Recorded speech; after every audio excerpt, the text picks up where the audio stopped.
Ah, 4 Cola-Mix. Sag einmal, habt ihr einen Brand?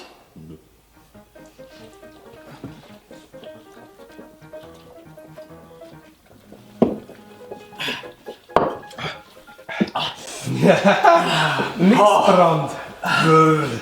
Wir haben gesagt, wer als letzter austrinkt, macht heute einen Fahrer. Ja, und deswegen hab ich gesagt, Schnick, Schnack, Schnuck.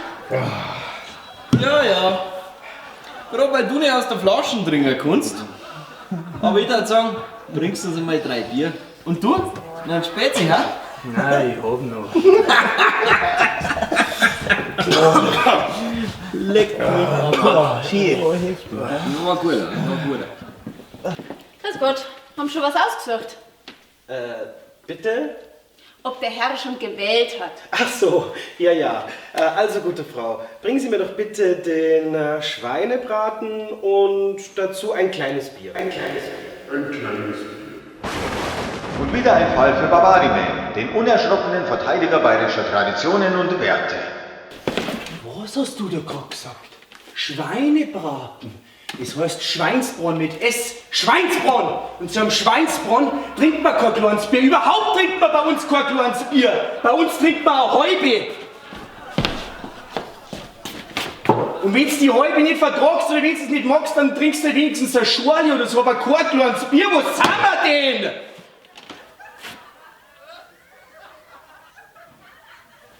Ja, also.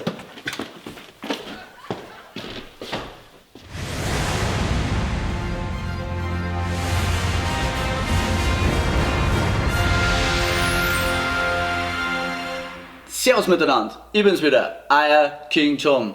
Heute stelle ich einmal meine absoluten 3 Lieblingsanmachsprüche vor. Also meine Herren, gut aufpassen und lernen.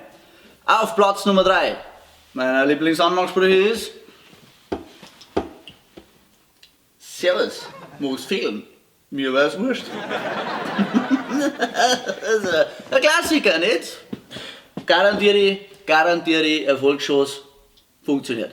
Auf Platz Nummer 2 meiner beliebtesten Anmachsprüche ist, entschuldigen Sie, mein Google Maps funktioniert nicht. Könnten Sie mir vielleicht sagen, wie es zu Ihnen heimgeht? Ja, wunderbar. Also ich kann es euch sagen, unter garantiert, es funktioniert. Hat mich noch nie einen Stich lassen, die Sprüche, nicht? Und mein absoluter Favorit auf Platz Nummer 1, ungeschlagen: Hey, magst du mit mir ein Kärntenspiel spielen? Ja, wem Kärnten die da? Ich finde ihn gut. Funktioniert garantiert, Leute. Probiert es aus. Tobt euch aus. Macht so, was euch gefällt. Bis zum nächsten Mal. Euer King Tom. Servus.